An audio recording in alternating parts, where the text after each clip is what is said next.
Autobiography for Yogi. Chapter 3. The Saint with Two Bodies. Father, if I promise to return home without coercion, may I take a sightseeing trip to Benares? My keen love of travel was seldom hindered by father. He permitted me, even as a mere boy, to visit many cities and pilgrimage spots. Usually one or more of my friends accompanied me. We would travel comfortably on first-class passes provided by father. His position as a railroad official was fully satisfactory to the nomads in the family. Father promised to give my request due consideration. The next day, he summoned me and held out a round-trip pass from Bareilly to Benares, a number of rupee notes, and 2 letters. I have a business matter to propose to Benares friend Kedarnath Babu.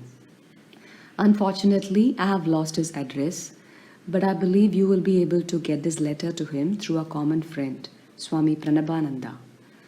The Swami, my brother disciple, has attained an exalted spiritual stature. You will benefit by his company. The second note will serve as your introduction. Father's eyes twinkled as he added, "Mind, no more flights from home." I set forth with the zest of my 12 years, though time has never dimmed my delight in new scenes and strange faces. Reaching Benares, I proceeded immediately to the Swami's residence. The front door was open. I made my way to a long hall-like room on the second floor. A rather stout man, wearing only a loincloth, was seated in a lotus posture on a slightly raised platform. His head and unwrinkled face were clean-shaven. A beatific smile played about his lips. To dispel my thought that I had intruded, he greeted me as an old friend, Baba Anand. His welcome was given heartily in a childlike voice. I knelt and touched his feet. "Are you Swami Pranabananda?" He nodded. "Are you Bhagwati's son?" His words were out before I had had time to get father's letter from my pocket. In astonishment, I handed him the note of introduction, which now seemed superfluous. "Of course, I will locate Kedarnath Babu for you." The saint again surprised me by his clairvoyance. He glanced at the letter and made a few affectionate references to my parent. "You know, I'm enjoying 2 pensions. One is by the recommendation of your father, for whom I once worked in the railroad office. The other is by the recommendation of my heavenly Father, for whom I have conscientiously finished my earthly duties in life." I found this remark very obscure. "What kind of pension, sir, do you receive from the Heavenly Father? Does he drop money in your lap?" He laughed. "I mean a pension of fathomless peace, a reward for many years of deep meditation.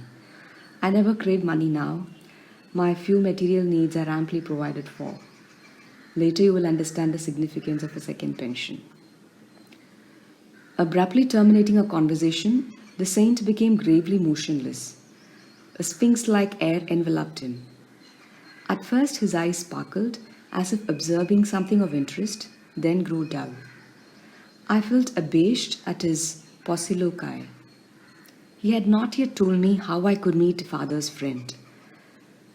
A trifle restlessly, I looked about me in the bare room, empty except for us two. My idle gaze took in his wooden sandals lying under the platform seat. "Little sir, don't get worried. The man you wish to see will be with you in half an hour." The yogi was reading my mind, a feat not too difficult at the moment. Again he fell into inscrutable silence. My watch informed me that 30 minutes had elapsed. The Swami aroused himself. "I think Kedarnath Babu is nearing the door." I heard somebody coming up the stairs. An amazed incomprehension arose suddenly. My thoughts raced in confusion. How is it possible that father's friend has been summoned to this place without the help of a messenger? The Swami has spoken to no one but myself since my arrival.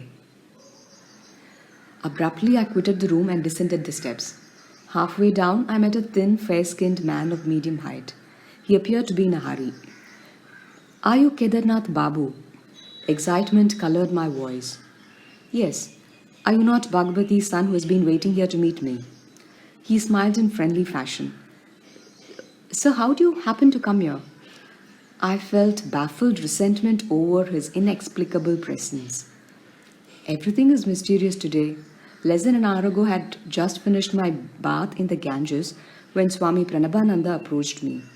I have no idea how he knew I was there at that time.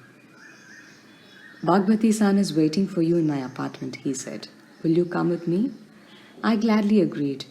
As we proceeded hand in hand, the Swami in his wooden sandals was strangely able to outpace me, though I wore these stout walking shoes.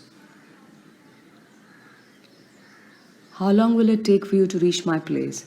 Pranabanandaji suddenly halted to ask me this question. About half an hour? I have something else to do at present.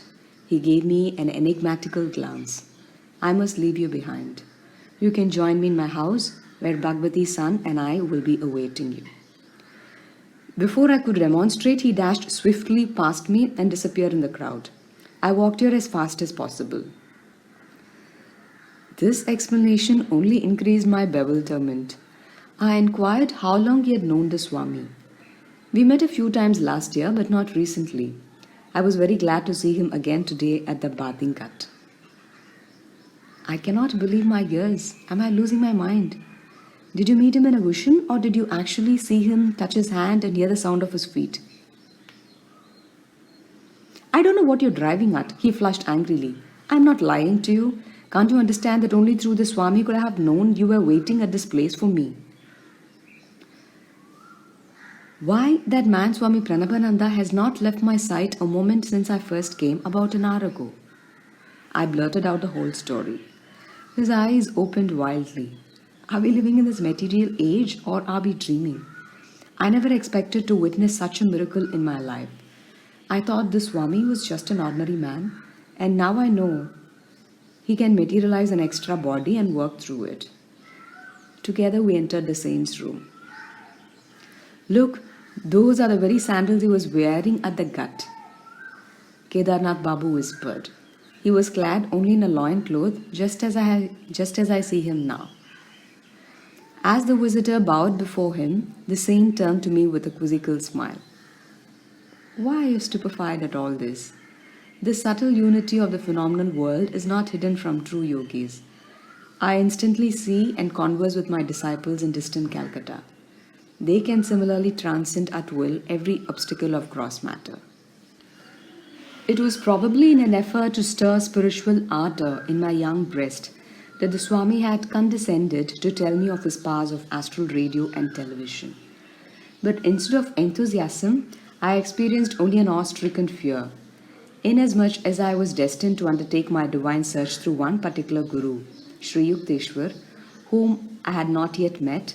I felt no inclination to accept Pranabananda as my teacher. I glanced at him doubtfully, wondering if it were he or his counterpart before me. The master sought to banish my disquietude by bestowing a soul-awakening gaze and by some inspiring words about his guru. Lahari Mahasaya was the greatest yogi I ever knew. He was divinity itself in the form of flesh. If a disciple, I reflected, could materialize an extra fleshy form at will, what miracles indeed could be barred to his master? I will tell you how priceless is a guru's help. I used to meditate with another disciple for 8 hours every night. We had to work at the railroad office during the day. Finding difficulty in carrying on my clerical duties, I desired to devote my whole time to God. For 8 years I persevered, meditating half the night. I had wonderful results. Tremendous spiritual perceptions illumined my mind. But a little veil always remained between me and the infinite. Even with superhuman earnestness, I found the final irrevocable union to be denied me. One evening, I paid a visit to Lahari Mahasaya and pleaded for his divine intercession. My importunities continued during the entire night. Angelic Guru, my spiritual anguish is such that I can no longer bear my life without meeting the great beloved face to face. What can I do you must meditate more profoundly. I am appealing to thee, O God, my master. I see thee materialize before me in a physical body. Bless me that I may perceive thee in thine infinite form. Lahari Mahasaya extended his hand in a benign gesture. You may go now and meditate.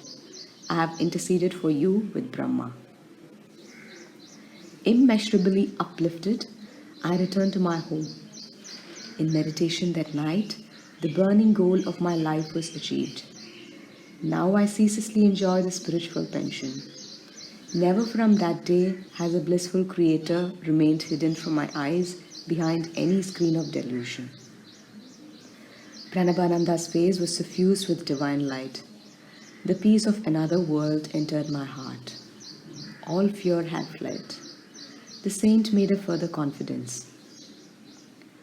Some months later, I returned to Lahari Mahasaya and tried to thank him for his bestowal of the infinite gift. Then I mentioned another matter. Divine Guru, I can no longer work in the office. Please release me. Brahma keeps me continuously intoxicated. Apply for a pension from your company. What reason shall I give so early in my service? Say what you feel. The next day I made my application.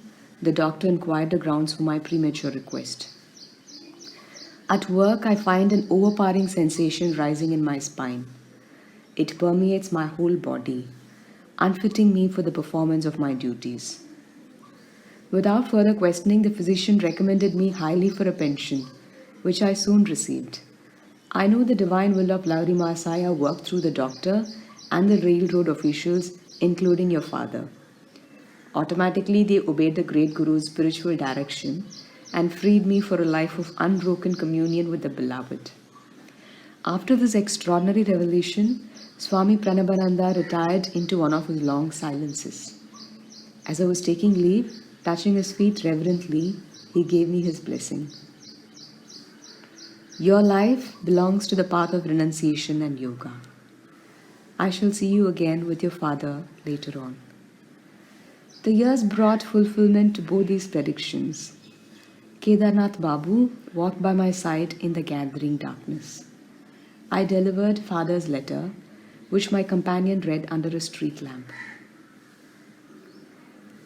Your father suggests that I take a position in the Calcutta office of his railroad company. How pleasant to look forward to at least one of the pensions that Swami Pranabananda enjoys. But it is impossible. I cannot leave Benares.